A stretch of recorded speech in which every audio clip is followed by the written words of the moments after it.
I'm Cape Joel, and this is Comic Smack, your weekly, daily, all the time, anytime comic show where I give you your fix of everything you need to know from the world of comic books and superheroes. And on today's show, we are taking a closer look at Detective Comics number 960. What lengths will Batman go to save someone he loves? Let's hop on in together and find out, shall we? So, as we join the comic, we once again are treated to another flashback of young Bruce and Zatanna during their time together in Vegas. Bruce wants a shortcut to great magical power, and Zatanna, who is still a little taken with Bruce at this point, decides to show off by giving Bruce a tour of her dad's office filled with all sorts of magical curios. She does, however, end up getting cold feet on what she actually did intend to show him once inside there. Now, back in the present, yet again, Zatanna warns Batman about the road he's going down right now and trying to use magic to solve his many problems, saying that the big problem with magic in the DC universe is once you know you can basically manipulate all the laws of nature and bend them to your will, you start to lose your humanity a little bit, you start to lose your tether, and Batman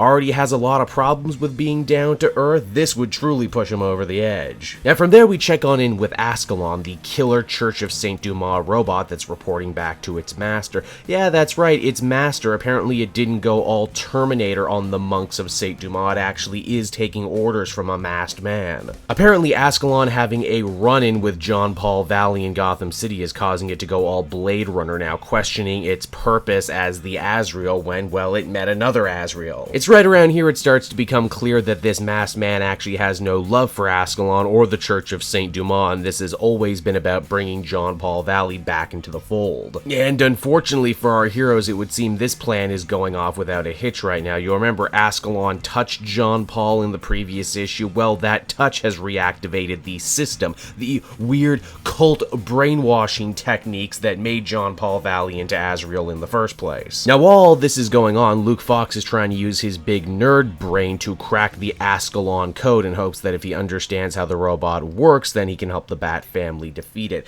Granted, despite being a smart roboticist, I don't think he's seen many robot movies because he's gone out of his way to hook up this clearly dangerous AI to a bunch of his spare Batwing suits. This means when Azrael actually does show up, it's very easy for him to take control of all the spare Batwing armors. Oops. So what exactly is this magical doodad that Batman is after so badly? Well, as Zatanna tells us, it's called the Orb of Gnosis, or as it's also known colloquially, the God Machine. It's been passed down for generations in her family, and the idea is anyone who holds the orb will get the answer to their deepest, darkest questions. Only, wouldn't you know it, that information tends to be too much for your average person to handle, and they end up dying while holding it. This probably isn't good for Batman, who as it stands right now is fighting 3 shadow wars against gods, magic metal, and God only knows what else. And none of this even manages to solve his most pressing problem, and that is that John Paul Valley has seemingly gone insane once again, taken up the Azrael mantle, and now wishes to kill the robot to prove that there is only one Azrael. So that was Detective Comics number 960, everyone, and overall I thought it was just okay. Once again, one of the biggest problems of this arc seems to be focus.